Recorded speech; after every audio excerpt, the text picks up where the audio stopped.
1947 அமெரிக்காவின் Los Angeles சிட்டில பனிமூட்டமான காலை நேரத்துல ஒரு லேடி அவங்க குழந்தைய கூட்டிட்டு ஒரு பார்க்ல நடந்து போயிட்டு இருக்காங்க. அப்ப தூரத்துல ஒரு உடைஞ்ச பொம்மை கிடக்கிறத பாக்குறாங்க. அப்ப அவங்களுக்கு தெரியாது அது பொம்மை இல்ல, ஒரு பொண்ணு. இந்த கேஸ் தான் அமெரிக்காவின் வரலாற்றையே உழுக்கின பிளாக் டாலியா மர்டர் கேஸ்.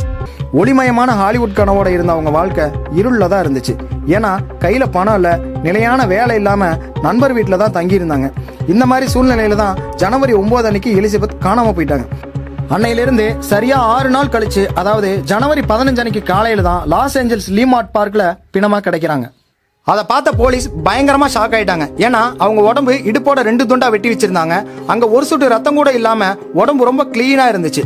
கொடூரமான தாக்குதல் நடந்ததுக்கான அடையாளம் அவங்க உடம்புல நிறையவே இருந்துச்சு. குறிப்பா அவங்க வாய்ப்பகுதி பிளக்கப்பட்டு இருந்துச்சு. இந்த கேஸ்ல நிறைய பேர்த்த சஸ்பெக்ட் பண்ணி விசாரிச்சதுல டாக்டர் ஜார்ஜ் ஹோட்டல் தான் முக்கியமான ஆள். ஏன்னா இந்த கொலை ஒரு மெடிக்கல் ஃபீல்ட்ல இருக்கிற ஒருத்தரால தான் இவ்வளவு பர்ஃபெக்டா பண்ண முடியும். கிட்டத்தட்ட 75 வருஷமாயும் இந்த Black Dahlia murder case unsolved மிஸ்ட்ரியாவே இருக்கு. பிளாக் டாலியாவை யார் கொன்னாங்க, எதுக்காக கொன்னாங்க அப்படிங்கிற பல கேள்விக்கான பதில் இன்னும் மர்மமா தான் இருக்கு. ஸ்டோரியோட ஃபுல் வீடியோ வேணும்னா ஹேண்டிலுக்கு கீழே இருக்கிற ப்ளே பட்டனை பிரஸ் பண்ணி பாருங்க. இந்த வீடியோ உங்களுக்கு பிடிச்சிருந்தா லைக் பண்ணுங்க, ஷேர் பண்ணுங்க. அப்படியே நம்ம மிஸ்ட்ரி சொல்றா சேனலை சப்ஸ்கிரைப் பண்ணி ஃபாலோ பண்ணிக்கோங்க.